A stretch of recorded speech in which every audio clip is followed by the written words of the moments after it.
my beautiful lovelies. Hello, it's Emmy. Welcome back. Today I'm going to be cooking Filipino-style spaghetti. So I was inspired by my recent trip to Jollibee, which is the beloved Filipino fast food chain, which includes things like Chicken Joy, which is their famous fried chicken, spaghetti with hot dogs. I had an Aloha burger. I also tasted the most amazing peach mango pie, and I had the most delicious noodle dish called Fiesta Palabok, which was incredible. I hope to make a dupe recipe of that as well. But today I'm going to be here to make this. I have had this for a little while, and this is sweet Filipino-style spaghetti sauce. This was about $5, and on the back here it tells you how to make it. So I didn't want to make this and taste this until I had an authentic version. So now that I've had Jollibee, I can make this so I can do a little bit of a comparison. So from my understanding, this dish is really popular among children, and hence it's become very nostalgic because everybody grew up eating this. All right, let's go ahead and get started. So I'm going to speak a little bit louder because my, thingy is a bit loud. All right, this is hot. I'm going to add some olive oil to my pan. And I'm going to get my garlic press because I forgot it. All right, I'm going to saute a chopped onion.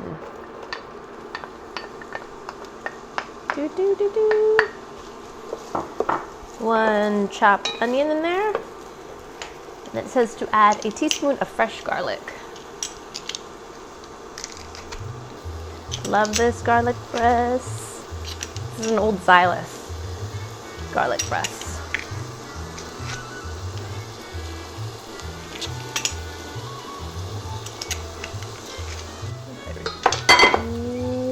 Wow. Man, take it easy. All right, lots of garlic in there. All right, saute this up. Smelling incredible. It's gotta be one of my favorite smells. Onions and garlic sauteing. All right, so what am I supposed to do now?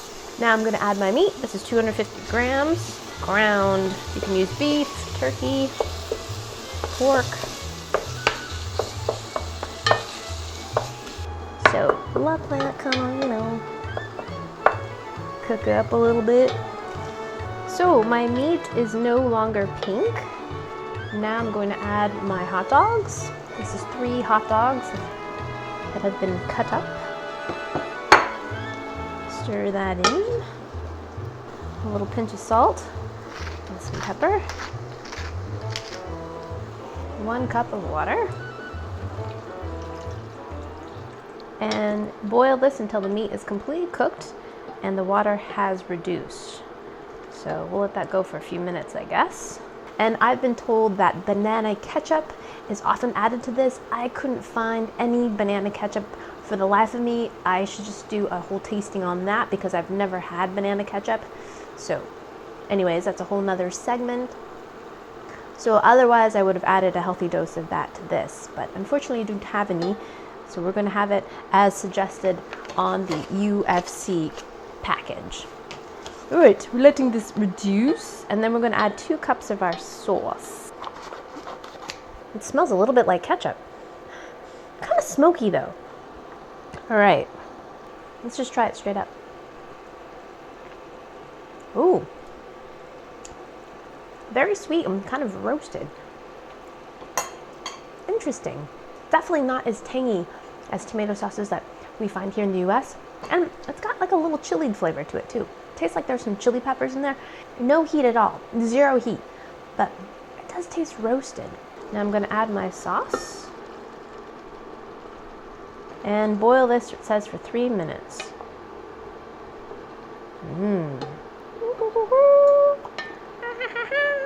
In 4th grade, I had the role of a witch in some silly play. And I had like 1 line. It was like, bubble, bubble, boil and trouble, or something like that. Yeah. I got to wear a big pointy hat. I borrowed it from my neighbor. The hat was huger than I was. It's large. All right, it's just coming up to the simmer now.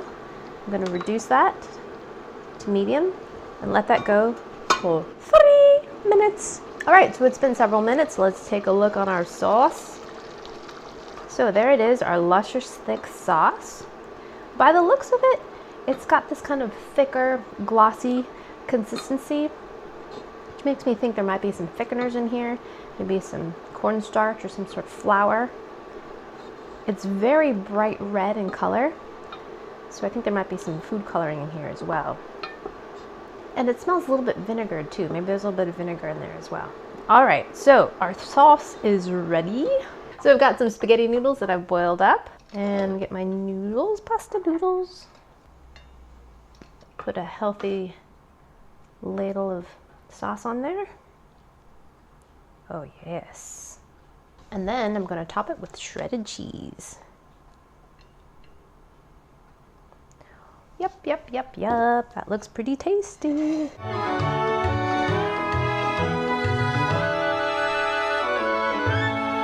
Here is my beautiful plate of Filipino-style spaghetti. Let's see how it is. So my cheese is nicely melted.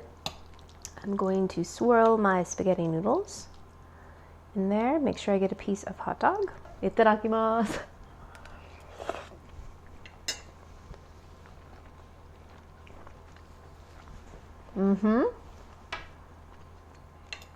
And that is pretty tasty. It's a little bit different than the Jollibee version. I think the sauce was a little bit thicker. It seemed to coat the noodles a little bit more, but that can be easily remedied by just cooking down the sauce a little bit more. Also, I think my hot dogs are a little smokier in flavor. They have more of a pronounced smokiness to them. Maybe it's a different style of hot dog. But generally speaking, it is very, very similar. It's sweet and tomatoey, familiar, yet a little bit different. It's great. I think kids would love this because of the addition of sugar. Also, the noodles are also a little bit different. I cook them a little bit firmer. I like my noodles a little bit more al dente. While the ones at Jollibee were not overcooked, were just a little bit softer than the noodles I cooked today. I'm gonna have another bite.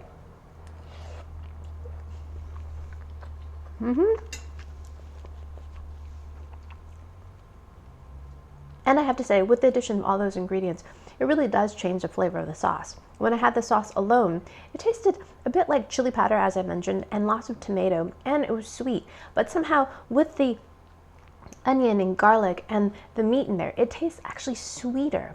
And maybe it's because of the onion in there, it makes it taste sweeter. But maybe it's the contrast between that savory component of the meat and the actual sweetness in the sauce. I don't know, or maybe the sauce simply just cooked down. But it does taste sweeter, but not in an unpleasant way. I think it might be shocking to some if you've never had this style, but it's not so sweet that it makes it unappealing. It's something you get used to very quickly, and it's still very, very familiar in a way that you're like, yes, this is spaghetti. And I can see easily how this would be deeply tied to childhood memories and hence nostalgia.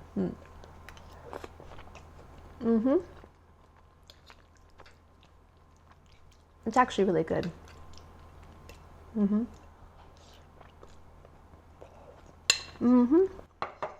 I think I actually like this version better than the Jollibee version. All right, thank you guys so much for joining me. I hope you guys enjoyed that one. I hope you guys learned something.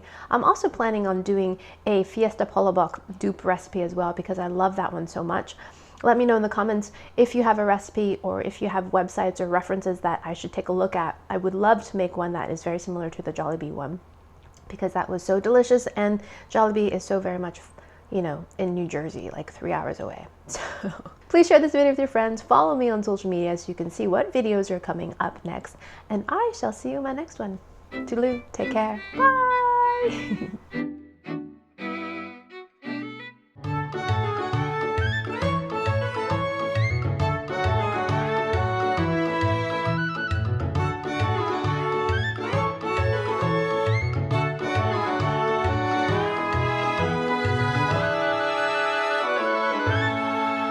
Lunch boiling.